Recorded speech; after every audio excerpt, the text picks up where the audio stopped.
धतूरे का जो पुष्प है उसको दो जगह पर समर्पित किया जाता है।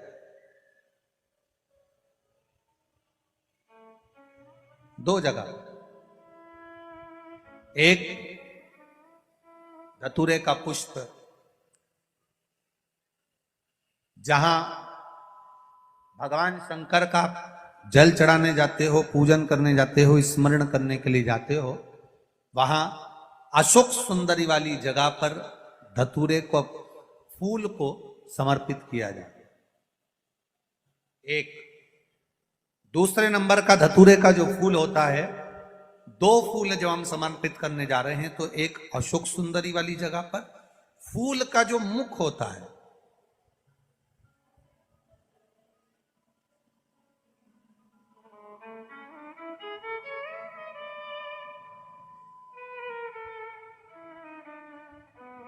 मान लो ये फूल है धतूरे का।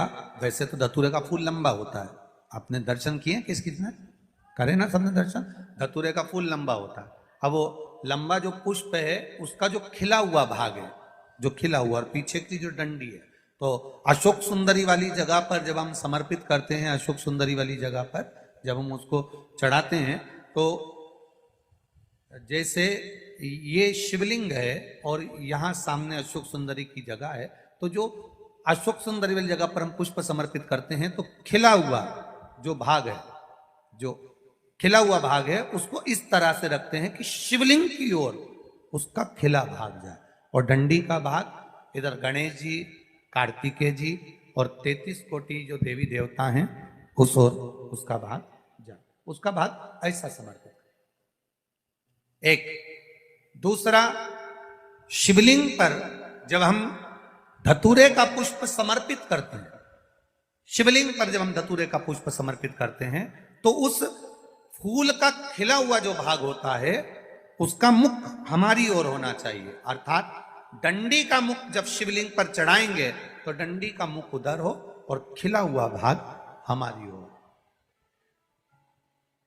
बहुत अंतर है महाराज। जैसे बेलपत्री चढ़ाते हैं तो बेलपत्री चढ़ाते समय डंडी का मुख अपने ओर कर लेते, पत्तियों का मुख उधर कर देते, तो खिला हुआ जो भाग है वो हम अपनी ओर रख लेते हैं। अब कनेर का पुष्प इससे विपरीत में चलता है।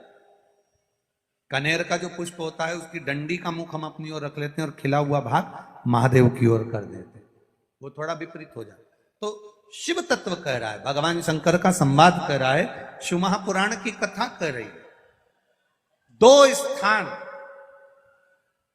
धतूरे के पुष्प को समर्पित करने के लिए दिए। कौन कौन सा स्थान है? जम के बोलो। पहला, जम के बोलो। अशोक सुंदरी के स्थान पर खिला हुआ भाग कहां होना चाहिए? महादेव की और डंडी का भाग जहां 33 कोटि देवता हों, गणेश जी, कार्तिकेय हों, उस ओर।